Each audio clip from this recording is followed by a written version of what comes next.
We have moved into Pisces season, out of the water bearer and into the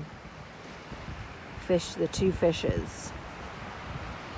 The purification time of Aquarius now moves into a more creative time of Pisces.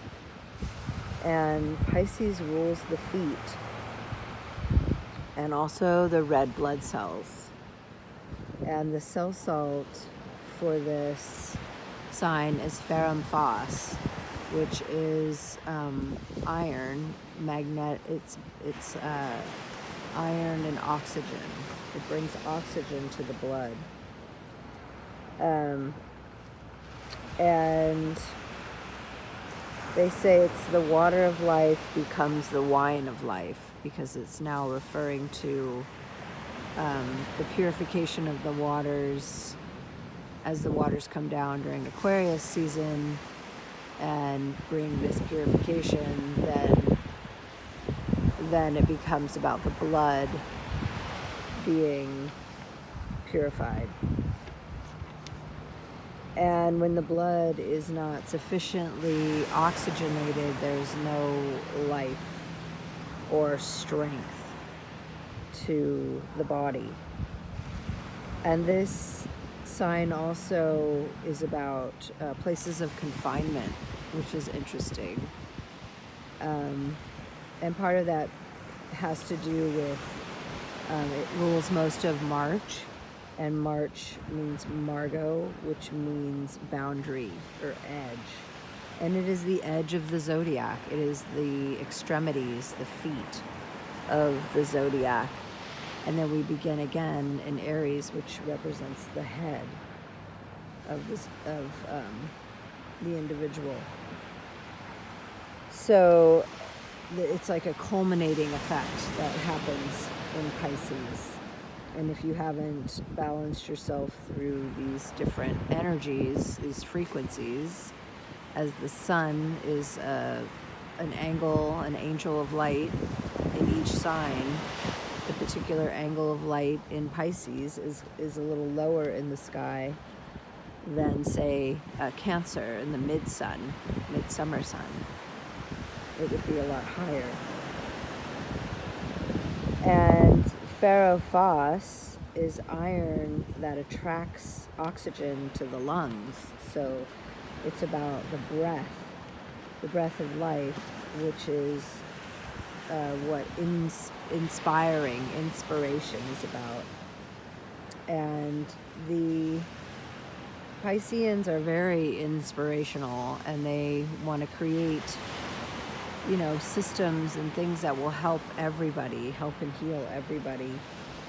So, and the two fishes represent, there's a lot of sacred references to fish in these old books, these religious texts.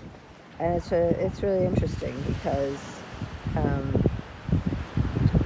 in this sense, I think it means more like the divine feminine and masculine, the two fishes, Jesus and Mary, the sun and the moon, the union of the opposites that create this strength. And Pisces is about degeneration, generation, regeneration. So there is the end of things, which is also the beginning of things. And it's ruled by Neptune, which is the ruler of water and the arterial blood.